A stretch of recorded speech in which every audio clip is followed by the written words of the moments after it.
দিল্লিতে সাফ আপ।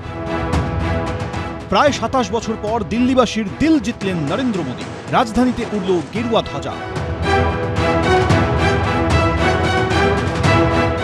10 বছরের মাথায় একেবারে 67 থেকে 22-এ নেমে এলো আম আদমি পার্টি।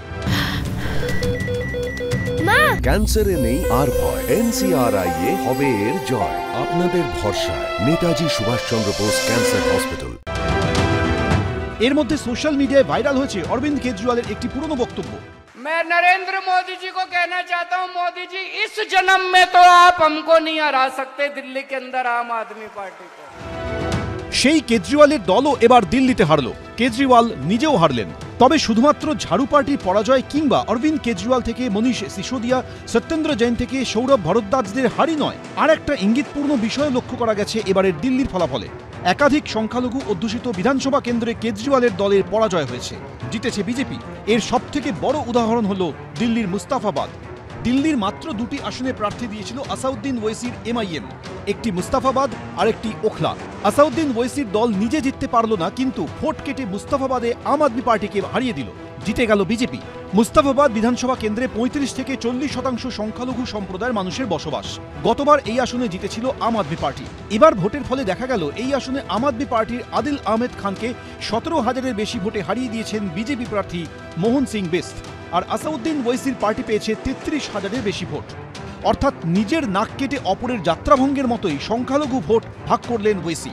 হারলেন কেজরিওয়াল, জিতল বিজেপি। এই মুস্তাফাবাদ কেন্দ্রের দায়িত্বে ছিলেন বিজেপি রাজ্যসভার সাংসদ শ্রমিক ভট্টাচার্য।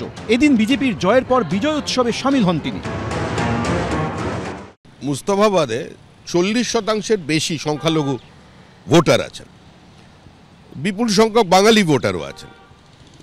আমি নিজে সেই কেন্দ্রে গিয়েছিলাম, দল আমাকে সেখানে পাঠিয়েছিল। যদি সংখ্যালঘুদের একটা অংশ বিজেপিকে ভোট না দিয়ে থাকতো, তাহলে আজকে আমাদের প্রত্যাশী যে মার্জিনে এগিয়ে আছেন সেটা সম্ভব ছিল না। মৌলবাদী শক্তির বিরুদ্ধে লড়তে হয় গণতান্ত্রিক চিন্তা চেতনা এবং মানুষের অধিকার নিয়ে।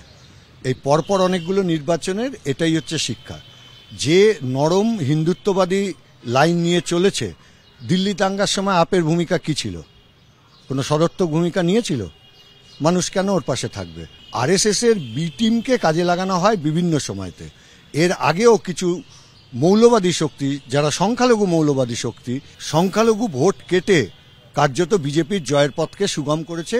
এমনকি দাঙ্গা যেখানে বিজেপি করেছে, সেইখানে বিরোধী ভোটকে ভাগ করে দিয়ে বিজেপিকে জিততে এরা সুবিধা করে দিয়েছে। শুধুমাত্র মুস্তাফাবাদই নয়, সংখ্যালঘু অধ্যুষিত জঙ্গপুরায় বিজেপির কাছে হেরে গিয়েছেন প্রাক্তন উপমুখ্যমন্ত্রী মনীষ সিসোদিয়া। সংখ্যালঘু অধ্যুষিত কস্তুরবা নগর, শকুর বস্তি, কারাওয়াল নগর, শাহাদ্রাতেও বিজেপির কাছে হারতে হয়েছে কেজরিওয়ালের আম আদমি পার্টিকে।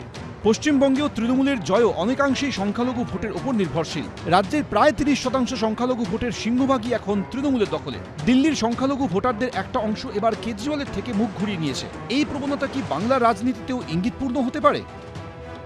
একদিকে হিন্দু ভোট ঐক্যবদ্ধ হওয়া, অন্যদিকে মুসলিম ভোটেরও কিছুটা সরে যাওয়া, এই দুয়ের জেরেই কি দিল্লিতে ভরাডুবি ঘটল অরবিন্দ কেজরিওয়ালের?